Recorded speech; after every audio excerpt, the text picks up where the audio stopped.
Tonight we're going to start our third discipline, which is on fasting. And I actually learned a lot because I had in my mind one form of fasting. Well, actually I kind of knew of a couple of newer ones that people do in today's time. But in the study I found some different ways that people fasted back in biblical days, and I was really kind of shocked at some of the information that I found. So that's what we're going to talk about tonight, loving God by sacrifice. And so we're going to look tonight at, we're going to first of all start off with a recap, see how it went during our prayer time, our spiritual exercises this past week. Then we'll look at, answer what is fasting. We're going to give some biblical examples of fasting. I'm going to go back to the ancient church practice. I gave you, we talked about this document called the Didache, which was an ancient church manual dating to the 1st century. I found some another interesting piece of information pertaining to fasting, at least as far as the ancient church goes.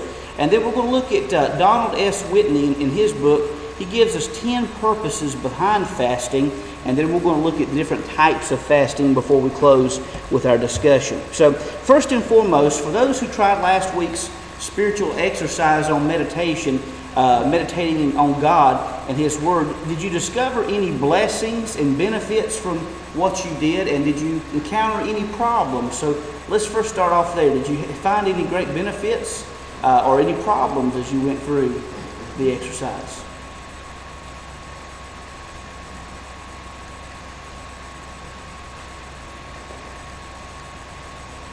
Any takers? All right. What are some tips that you can provide? Let's open this up. Say that you were going to provide somebody some tips on how to better their meditation and God's Word and on the Lord. What would you tell them? What is some advice that you could give them in practicing the discipline of meditation, meditating on God and His Word? I guess it goes back to the problems and troubles. If your mind seems to have problems with focusing and staying on one subject, it's hard to clear out all these subject troubles. I think one way that you can overcome that is whatever comes in your mind, that's what you work on. Because if you're struggling with enough that you can't clear it out of your mind, and it's obviously something you need to focus on, or that your point of focus for that time is if it's worrying you enough to interrupt your time, then that's something you need to take right in. That's right. That's a good point. Sometimes it's hard to clear up those cobwebs in our lives, you know.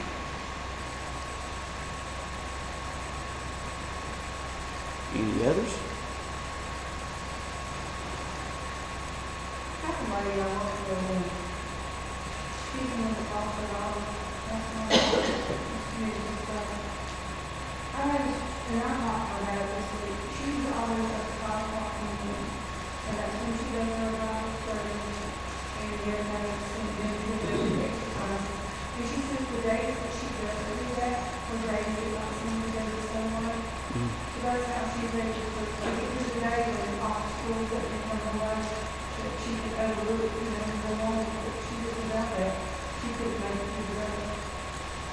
That's a very good point. In fact, Jennifer has even told me before that she can tell when I'm taking time with God because I just have a completely different mindset than I do on the days that I don't. So that's a very good point.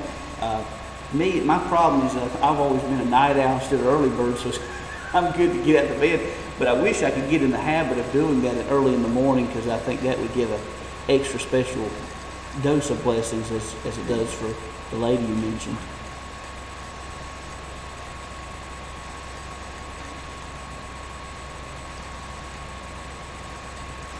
Well, all right, let's jump right into this. What is fasting? We're going to take a look at some different things pertaining to fasting. Fasting is defined by Whitney in his book as typically defined as a Christian's voluntary abstinence from food for spiritual purposes. Now, let me first of all, to be God-centered, let me finish that out. Let me first of all say, when we talk about fasting, this isn't the Atkins diet or any type of 12-step plan for weight loss or anything like that. This is this is to be focused in on God. That's why we call this a spiritual discipline. And the fact is that fasting, when we do a food fast, or if we do a fast of something else in our lives, the reason we're doing this is to be focused and centered upon God. Richard Foster even notes in his book that the list of biblical people who fasted reads kind of like a who's who of the faith. For instance, Moses the lawgiver, he fasted. David the king, he fasted. Elijah the prophet is another person who fasted. Esther the queen, Daniel the seer, and Anna the prophetess, as well as Paul the apostle, and in fact our own Lord and Savior Jesus Christ, the incarnate Son of God, fasted. That tells us even more so, if Jesus, who was the only perfect person to walk the earth, fasted and prayed and did these spiritual type of disciplines, then it behooves us even more as people of God to do the same. Many of the great Christians throughout the church history, he notes, fasted. For instance, Martin Luther, John Calvin, John Knox, John Wesley, Jonathan Edwards, David Brainerd, Charles Finney, and Pastor Hsieh of China are all among the list, among many, many others who did. And let me also say that I've noticed here in recent, well, not really just recently, but especially in recent years, that fasting doesn't only have to be something pertaining to food. There could be fasts from other type of things. And in fact, on our exercises this week, I'm going to encourage you to take a different type of fast. Some of you may have medical issues where you can't do that, especially if you have sugar issues. You may not be able to do something like that. But there are other ways that people can fast, and we're going to take a look at that. Anything that consumes our time, we can take a fast from those things and greatly benefit from that. So, biblical call to fasting. What does Jesus say about fasting? Let's turn to the Gospel of Matthew, and if someone would read for us Matthew chapter 6, verse 16. Matthew 6, verse 16. There may be a typo in your paperwork. I think I fixed it, but it's verse 16 of Matthew chapter 6.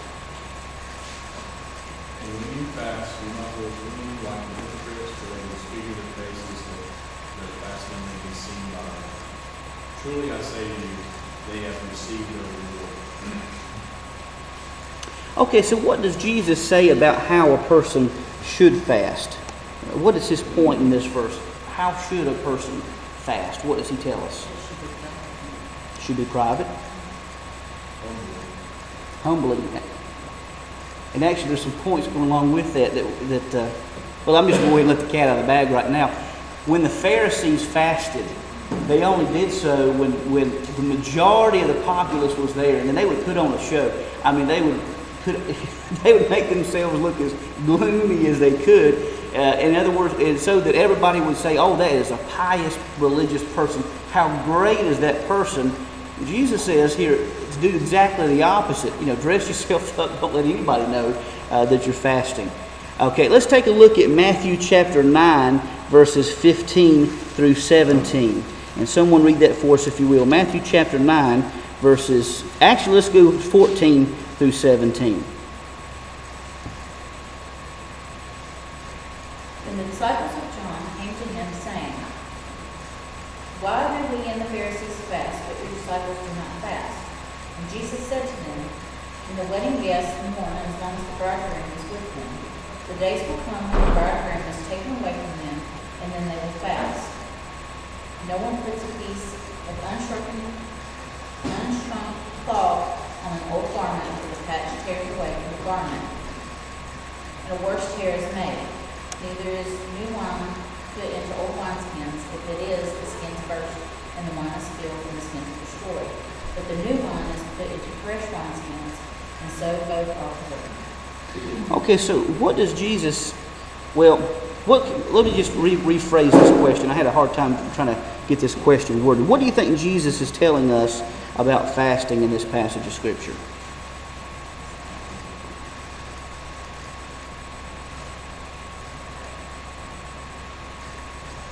Well, I think a key point is found in verses 16 and 17, where he talks about putting a piece of unshrunk cloth on an old garment and putting old wine into, or new wine into old wineskins. Now let's see what Jesus is saying. If you take a new piece of cloth that's never been shrunk and you patch it onto a shirt that has been shrunk, what's going to happen when you wash it? The patch is going to shrink, and what would you say, Francis? Yeah, all puckered and may even rip it back open. Now what happens if you put new wine into old wineskins? Runs through. It's like a what? A sieve. I'm not sure what that is. Oh, okay. That'll work. I know a lady named Sieve. I don't want to go there. She's a good lady. She's got a wonderful testimony.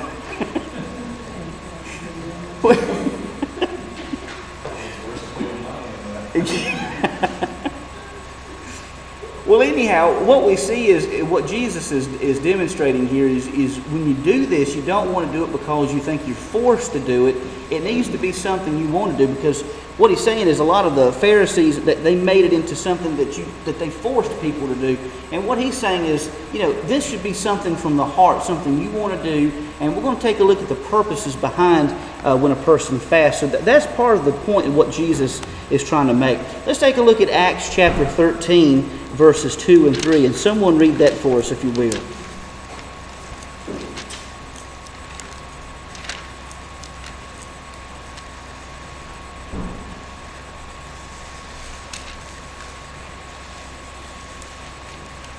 While we were worshiping the Lord and fasting, the Holy Spirit said, "Set apart from me Barnabas and Saul for the work to which I have called them."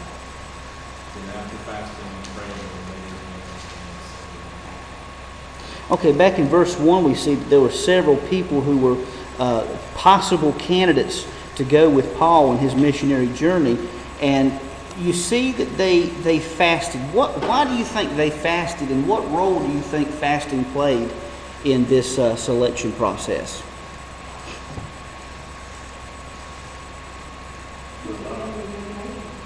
What was that now? Dedication to follow Jesus. Absolutely, dedication to follow Jesus and ministry, and that's a very good point. Absolutely, allowed the Holy Spirit to speak to them. They were focusing in on what God was wanting to do. Good point.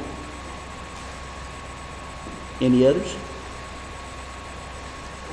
Fasting at the time, since it was always basically referred to as staying away from food, and food was the primary source of entertainment during that time. That's what they did for everything. They had great feasts, great meals. Anytime you went, you visited someone you ate. That's what you did. Fasting is always referred to in the Bible as being food related, because that is their source of entertainment. And if you took away from that, then you're not distracted away from God. You look at it, we look down on electronics and TV and social things. It's a distraction.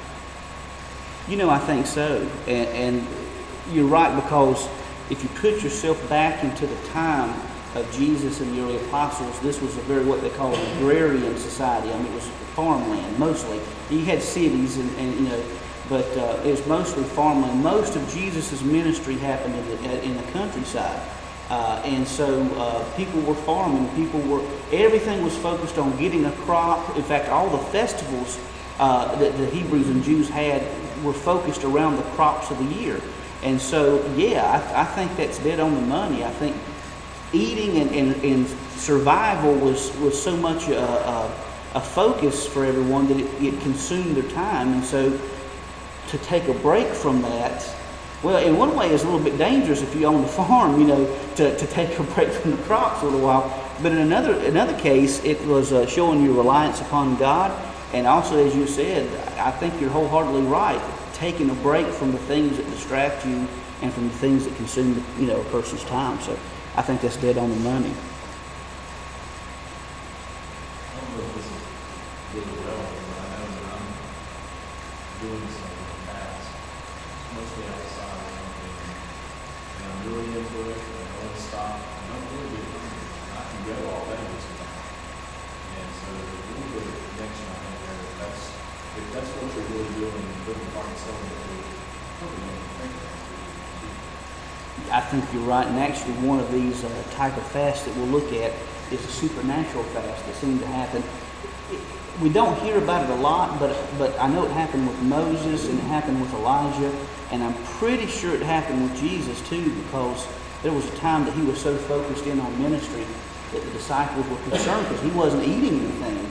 And so he said his meat was to do the will of the Father. So I kind of think that's what's going on. So I think that's probably a very good point to make, that someone's so devoted and focused in on what God's doing at the moment, and doing through them, that they. Remember, what was that movie? This is probably a bad illustration to use at church, but there's a movie where Jesse Ventura says, "I ain't got time to bleed." I think it's a Predator movie, if I'm not mistaken. No worries, I watched the revised one. But it's kind of the same thought. I ain't got time to eat. I'm still focused in on what God's doing. Just don't want to take a break from that. So very good points. Well, Richard Foster says, where are the people today who will respond to the call of Christ? Have we become so accustomed, and this is what many American Christians, and I can't say this for global Christians and I can't say the person because it would be dangerous to do so, but I know some individuals who are in areas in the world where they're being attacked for their Christian faith, and so they know the cost that comes from following Christ. And so Foster says, have we become so accustomed to cheap grace that we instinctively shy away from more demanding calls to obedience? And of cheap grace, Dietrich Bonhoeffer writes, cheap grace is grace without discipleship, grace without the cross. And so, we will receive a crown, but there many times is a cross before the crown. So the points being made there by Bonhoeffer and Foster. Now, we talked about the ancient church practices and a book called the Didache, which is like a church manual. It wasn't one of the canonized books, obviously, but it was kind of a church manual that they had in the first century. And notice we said last week we read a passage, and I found a more updated passage. It reads a little bit easier. Before the baptism, let the baptizer and the candidate for baptism fast, as well as any others that are able. And so it says require the candidate to fast 1 or 2 days previously.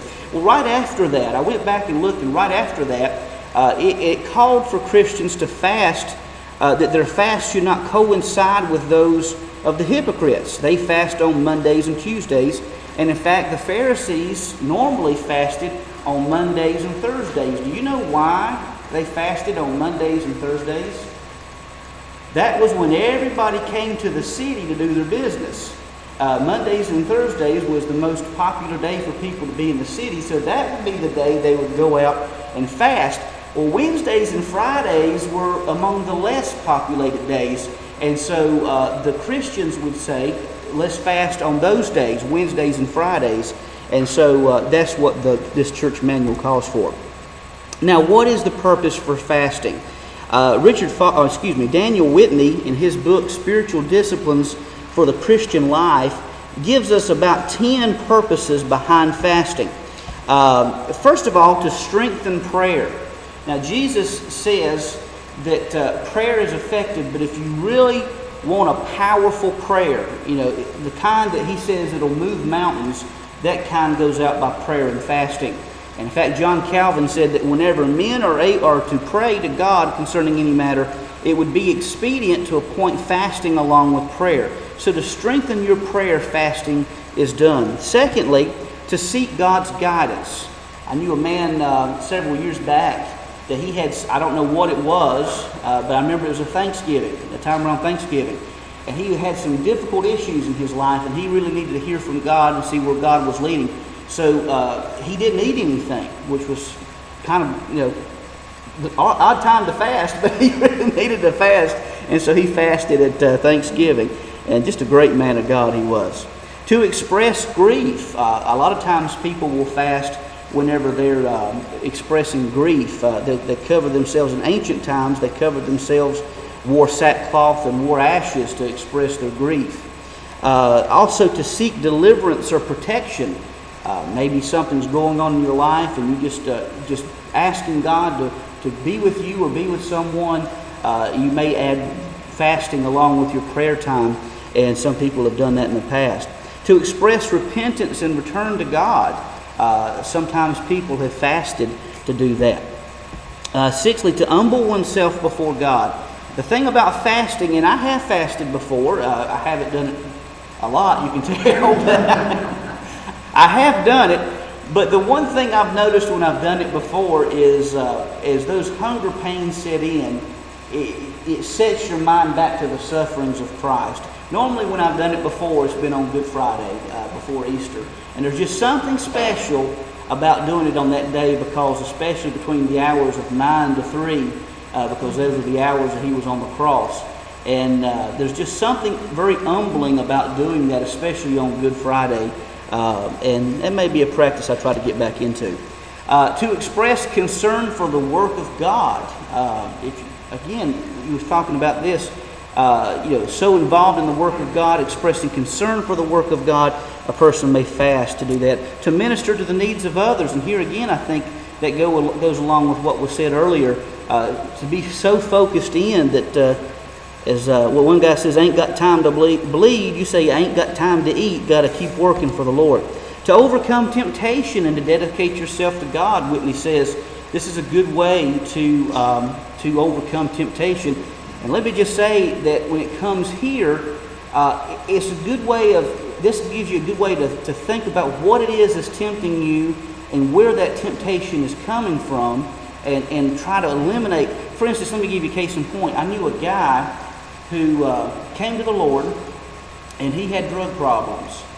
And he ended up getting back into drugs. Now, eventually I think he finally got clean. At least I hope and pray he did. But the problem is he still had friends and people who were offering that temptation to him. So he had to do something to eliminate that temptation before him to overcome it. So fasting will help a person in doing that. And finally, to express love and worship to God. In the book of Zechariah 7:5, God says through Zechariah, say to all the people of the land and of the priests, when you fasted and mourned in the 5th month and in the 7th for these 70 years, was it for me that you fasted? In other words, he's saying, did you really fast for me, or did you do it for show? What was the purpose behind that? Well, true fasting expresses love and worship to God. Now, let's take a look at some different types of fasts. There are several different types of fasts. Now, this is something I found that was very interesting. A normal fast in Bible days usually involved abstaining from food, but not from drink. In fact, many people, when they fasted, they would drink juices, even maybe milk, but they would drink especially water and juices. It seems that when Jesus took his 40-day fast in the wilderness, most likely he didn't abstain from water, but only abstained from food, because it said he was hungry, but didn't say he was thirsty. This led some people to believe that he may have drunk water during that 40-day period, but again, only he knows. Normal Christian fasts only excluded food and traditionally have included the consumption of water and juices. Now, a partial fast it doesn't eliminate all food, but eliminates certain types of food. Now, for instance, in the book of Daniel, the king was trying to get the people of God to eat meat that had been sacrificed to idols, and Daniel said, no, we don't want to do that. So in Daniel 1:12, Daniel says to the king, test your servants for 10 days. Let us be given vegetables to eat and water to drink. So in other words, they become vegetarians because of the way the meat was prepared. So that may have been one of the most ancient vegetarians you ever read about. But anyhow, it may be different things. And maybe you want to take a fast from chocolate ice cream, or a fast from I don't know, anything that may be tempting you or leading you astray. It may be a certain type of fast, and that means. There's also an absolute fast. Now this is a fast that abstains from both food and drink. Let me just say that this is a very rare fast and is normally done in times of great distress and trouble. In fact, we read in Acts 9:9 that Paul, remember he had been persecuting the church, He actually held the coats of those who would stone Stephen, and he saw the risen Lord. Now, can you imagine being in Saul's shoes? Here you've been persecuting the church, and Jesus himself appears to you and asks you, why are you persecuting the church? He was obviously troubled, and troubled greatly. So it says Saul rose from the ground, and although his eyes were closed, he saw nothing. So they led him by the hand and brought him to Damascus. And for 3 days he was without sight, and neither ate nor drank for those 3 days. He was absolutely distraught, so he took an absolute fast. Sometimes the Bible notes a supernatural fast where someone is so close to God and so in tune with what God's doing that God supernaturally keeps them from hunger and thirst. And you see this with Moses, you see this with Elijah. I think you even see this with Jesus from time to time.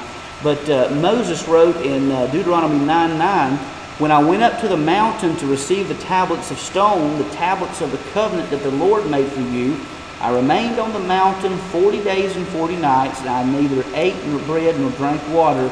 And obviously that was a supernatural intervention that happened as he was in the presence of God. There's also private fasts, and these are the most common. I think Faith mentioned that before, that fasts are normally privately done. Jesus says that such a fast must be conducted where no one knows that one's fasting. And here again, as I mentioned before, the Pharisees, they fasted and put on a show when they fasted on 2 of the most populous days. Christians would choose the 2 less populated days to do such. There are also in the Bible what's called congregational fasts, and this happened in Joel 2:15 and 16, where they were called to call the solemn assembly, gather the people of God, the congregation, and let them all fast. So there are such a thing as congregational fasts. National fasts. Now, I dare say that we will probably never see this done anytime soon. But this is when the whole nation, when it's in a time of distress, when the entire nation fasts. In fact, we read about this in 2 Chronicles 23, verse 3, as Jehoshaphat had called for a national fast throughout Judah. Regular and annual fasts are normally held to celebrate certain occasions. And during what's called Yom Kippur, the Day of Atonement, everyone would take that day to fast on that particular day. Here's a couple more that people are doing. In fact, I posted a couple of articles in the back of your paperwork there from Christianity Today. It's presented as the time of Lent, which is the 40 days before Easter, but that's when people normally talk about fasting. And there's some good information in there, I think, pertaining to that. But one thing is entertainment fast. It may be that what consumes the greatest amount of your time is not food, but maybe this. In fact, I got a message from somebody just now. It may be this. It may be this. It may be technology. It could be television.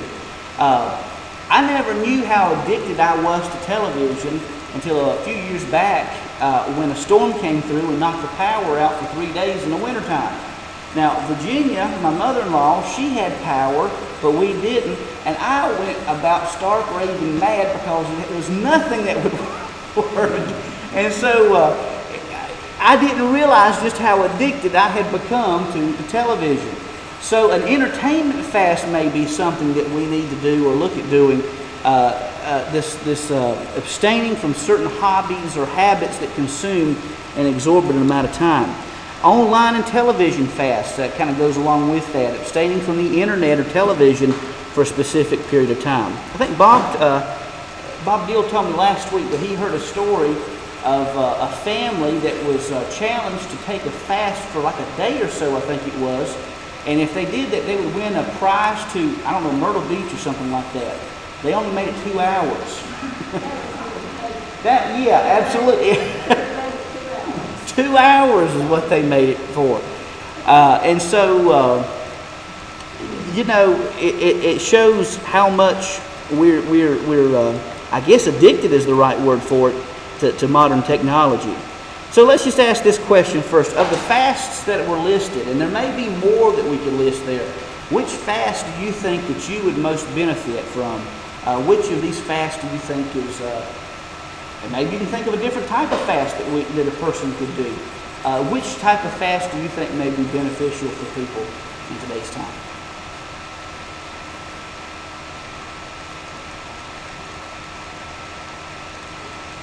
You can take us. I would say Private fasting.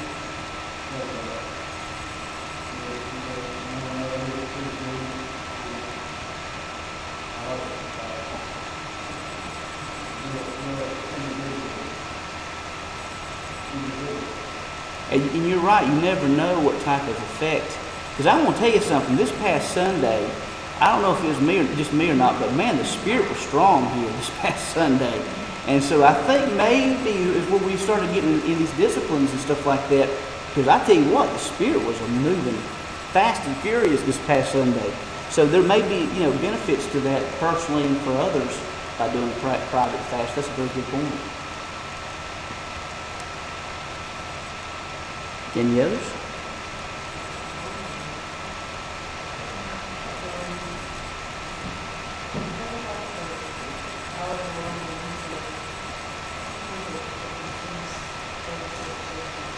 Absolutely. So online fasting. It's not so very bad, it's not, it must be sports. Sports, yeah. Kids, have a lot of time in sports. That's right. That's exactly So right. now, cell phone. But it's interesting that cell phone, and I don't use mine for emergency. But when I go out to eat, this is the most disturbing things to me is that everybody's at the table, everyone's not happening.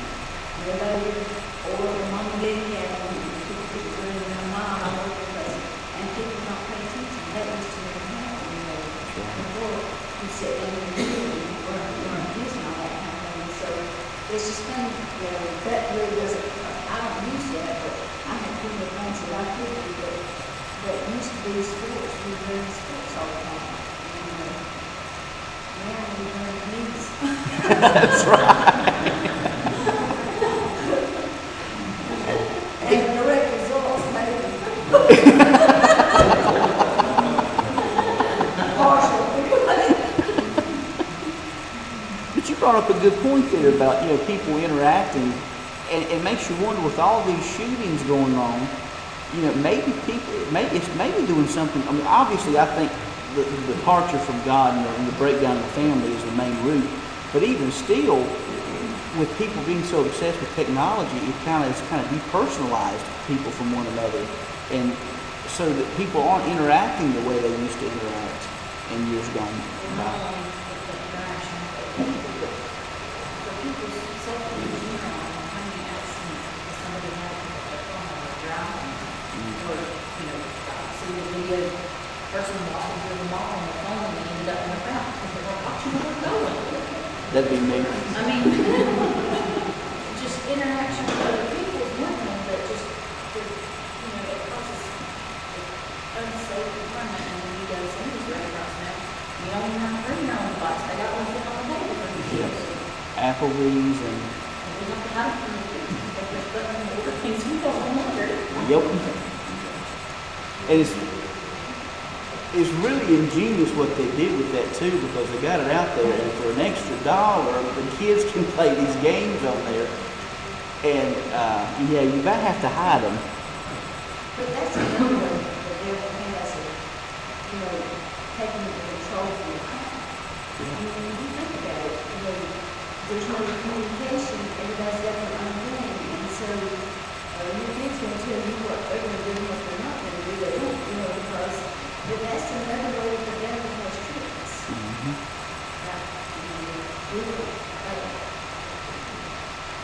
I had Matthew with us, and all she wanted to do was something on that thing, and I told her, so the next time they look at me and sit and run my face, I'd say, the waiter, take it off this table and leave it.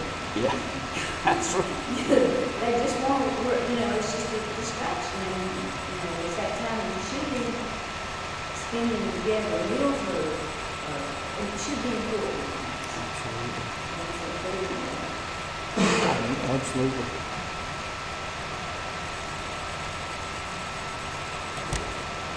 Well, what benefits do you see coming from fasting? You know, we've talked about the online fasting and the different types of fasting. And what benefits do you see coming from us, from a person or even a group that decides to say, hey, you know, we're going to take control back in our lives, away from these devices, away from all this other stuff, and we're going to spend that time with God, spend that time with family. What are some of the benefits you see coming from that?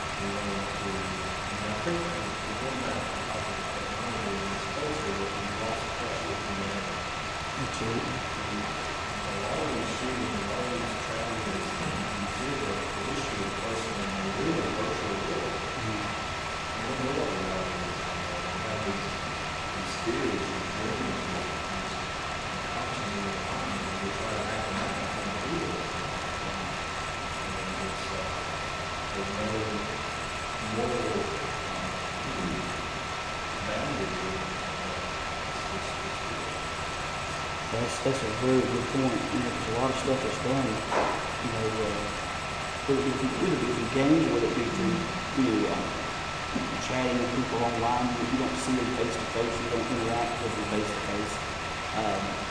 So I think like what you were saying, it kind of depersonalizes everybody. So it's a virtual fantasy world that people are living in. You know, in a video game, you can take a car and run it off a building, and then it respawns back and it starts all over again. But, you know, in real life, it doesn't do that. So,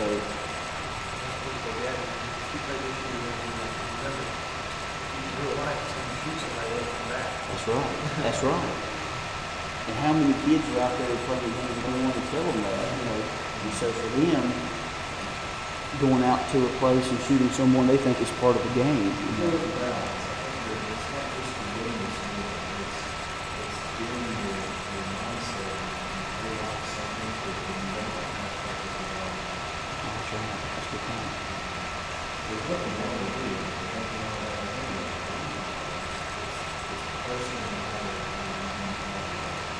Oh, well, I think you're dead on the money, because if it wasn't guns, it would be something else. You know.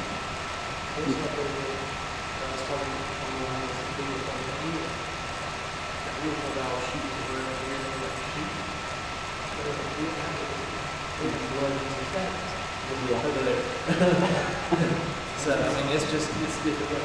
Guns over here,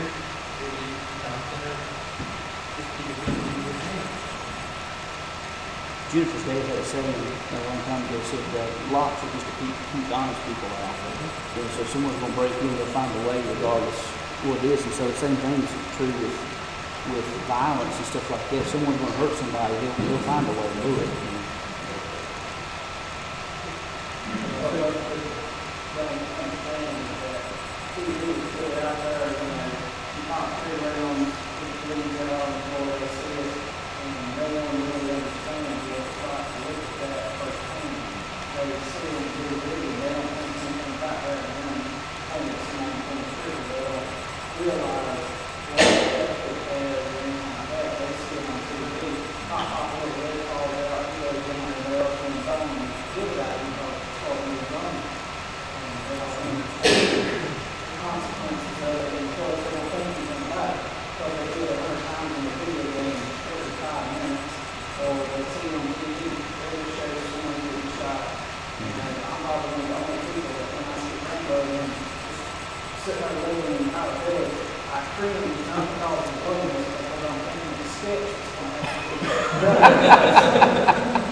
That's right. That's good. Very well said. doesn't shock them, that should shock us. I think that's a very well stated point.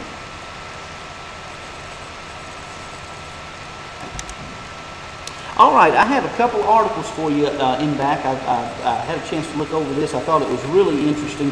One is by Amy Julia Becker. Again, they're both coming from Lent, which is a 40-day period before Easter that starts on what's typically called Ash Wednesday and then goes through Easter. A lot of Christians in various denominations, including Baptists, will take that time to use that 40-day period before Easter to part with something, just to associate with the sacrifice that Christ made. So there's a couple of very good articles. Amy Julia Becker and also Kevin Emmert, they bring out some interesting points in both of those articles. All right, for your spiritual workout challenge next week, and if you didn't get the workout journal, let me know and I'll email it to you or get it for you. We had it in the bulletin this past Sunday, so if you need one, let me know. Beginner, intermediate, and advanced, and I added an expert if you just want to try this. For the beginner, and I want to ask on all these levels that you do this, just take a few moments this week and just list out the things that take the majority of your time. Just sit down and really think about the things that take up your time. And ask yourself, are these essential things that do I absolutely have to do these things? Now you got to go to work. That's an essential.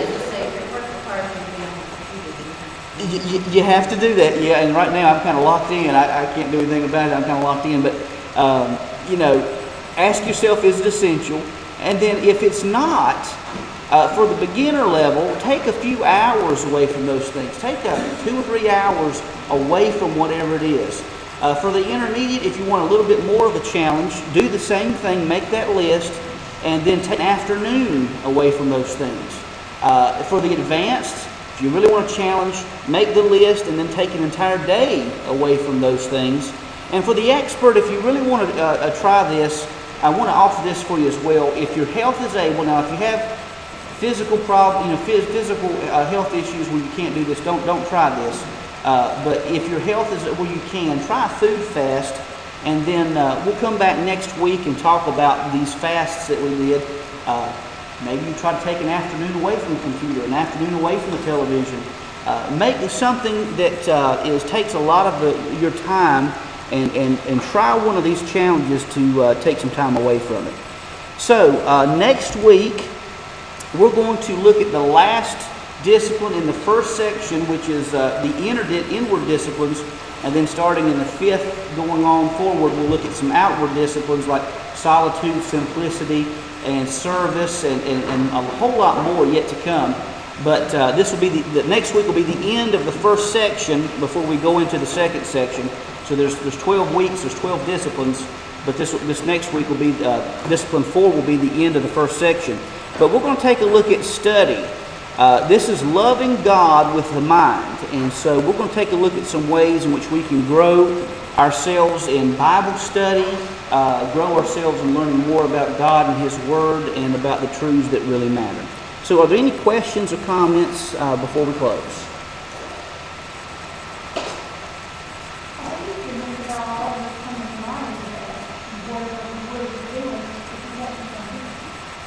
What was it now? I'm sorry.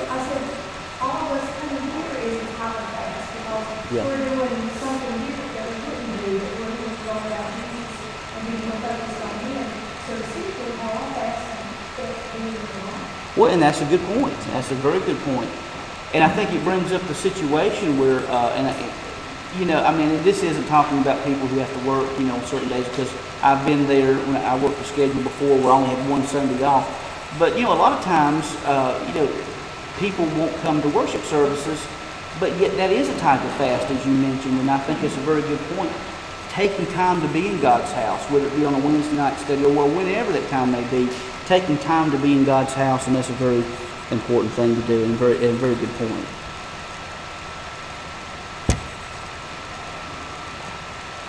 Any others? So yeah, it's a type of fast. With that being said, Janet, would you mind closing us with a word of prayer?